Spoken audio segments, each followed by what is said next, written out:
The neighborhood.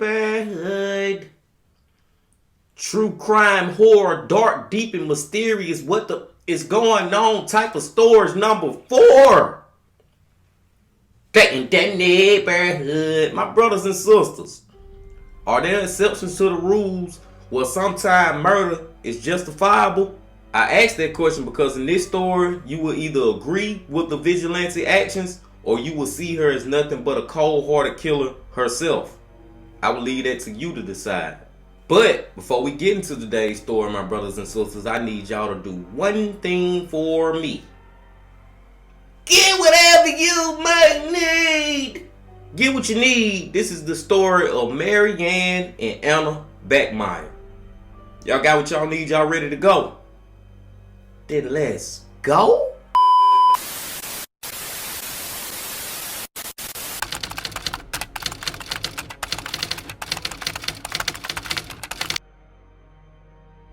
On June 3rd, 1950, Marianne Bachmeier was born in Sardis, West Germany. Her parents had fled to the small town of Sardis from East Russia during World War II. While growing up, Marianne's life was not, let's just say, ideal, and this was mainly due to her father's drinking addiction. Her father spent most of his time at a bar very nearby the house, and whenever he was around his family, he was, to be frank, a drunk, abusive bastard. Her parents would eventually get a divorce, and Marianne would continue to live with her mother. Marianne thought that after being free from her father's abuse, that better days were on the horizon.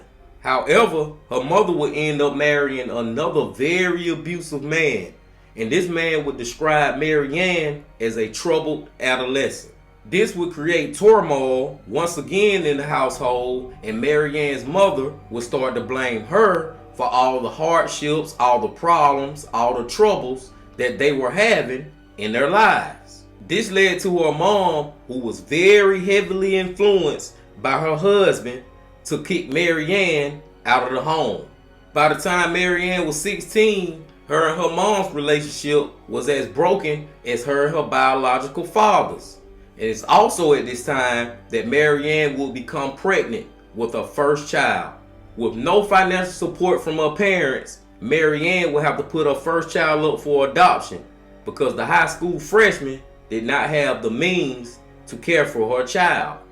Bachmeier would become pregnant again, and this time she promised herself no matter what the financial situation that she's in, she would not put her child up for adoption.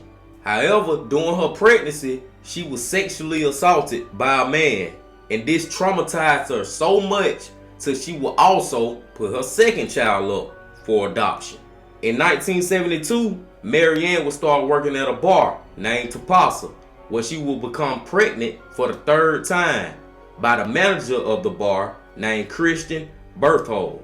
At the age of 23, Marianne would give birth to her third child named Emma. And this time, she promised, she swore to herself that she will raise this little girl no matter what happens. Marianne loved Anna, and she looked at her little girl as the fresh start to parenting that she needed after all the years of abuse and poverty that she had experienced with her first 2 children. Christian would eventually abandon Marianne and his daughter Anna. So once again, Marianne found herself in a single parent situation, and she didn't have anyone else to help her take care of her little girl. So most of the time, while she had to work at the bar, she would bring Anna along with her. A lot of times, Marianne and Anna would be at the bar till the wee hours of the morning, and once they got home, Marianne would sleep most of the day, while Anna would be left to take care of herself. Now, Bachmeier was aware of her problematic single parent situation that she was in, and she would even start to contemplate putting Anna up for adoption. But this time, to raise her child no matter what prevailed. Friends would say that Marianne would treat 7-year-old Anna as if she was a little adult. You see, Anna was expected to do many things on her own. For example, cooking her own food and getting herself to and from school. On the morning of May 5th, 1980, Marianne thought Anna was walking to school. However, Anna decided to skip for the day. Now, before Anna left the house this morning, her and her mom had an argument. And many people believe this is the reason why Anna decided to skip school. Instead of going to school, Anna would roam around the neighborhood until a man named Klaus Grabowski would spot her and then abduct her.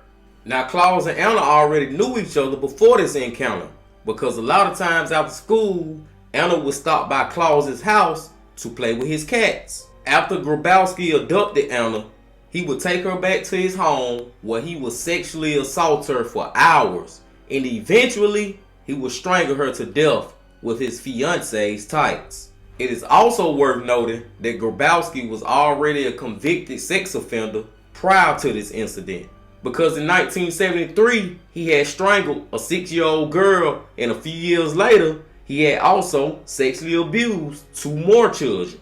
Now, instead of going to prison for these convictions, Klaus took a plea deal of chemical castration.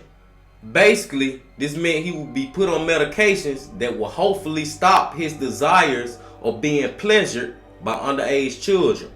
After killing Anna, he would tie her up and put her inside a box and bury her in a shallow grave in a nearby canal.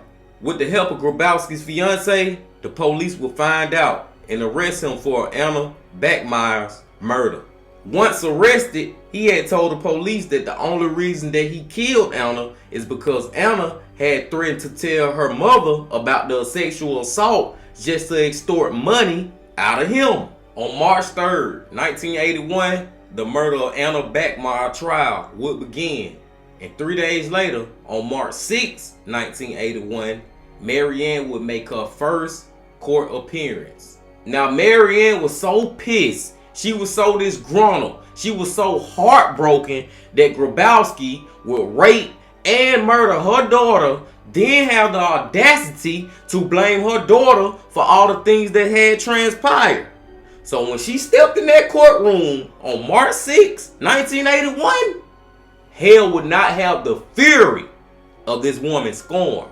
Marianne would enter the courtroom with a long trench coat on and her hands in her pockets. Once she entered the courtroom, she was looking around until her eyes found her target, Klaus Grabowski.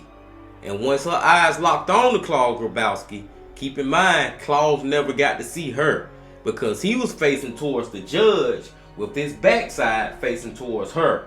And as soon as she seen Klaus, she pulled a Beretta out of her pocket and shot 8 times, hitting him 7 times, killing Klaus instantly. Here's the video of Marianne taking justice into her own hands.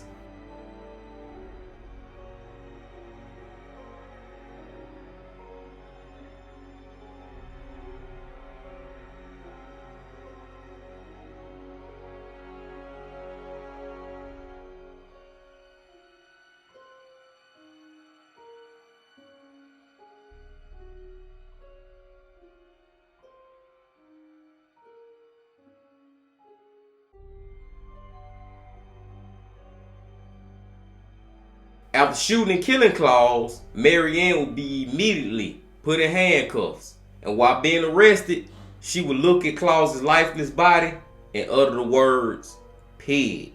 While being taken out of the courtroom under arrest, Marianne would tell the judge that I meant to shoot him. I meant to shoot him in his face. I shot him in his back, but I hope he's dead. Now this story would spark huge media coverage, with TV crews from all over the planet reporting on this case. Now, most people looked at the actions of Marianne as a mother and said she did the right thing. But there was some people who said she was no different than Klaus Grabowski because at the end of the day, she was also a murderer. And initially, she was charged with murder, but later on, it got reduced to manslaughter. In 1983, Marianne was sentenced to 6 years in prison. But in June of 1985, she would be released on parole. 7 years later, Marianne would be diagnosed with pancreatic cancer. And 6 years after that, on the 17th of September, 1996, Marianne would die from the disease. She would be laid to rest beside her daughter Anna in Lubeck, Germany. And that's the end of True Crime Benio number 4, my brothers and sisters. Y'all just make sure y'all hit that like button, comment, and most definitely subscribe, so you can see when True Crime Benio 5 first come out. You can be one of the first one to go check me out again, man. I appreciate y'all being here as always, man. And before I let y'all go, you know I got to say this. Love, peace, and happiness. Stay safe. Don't stop. Keep going. Yeah.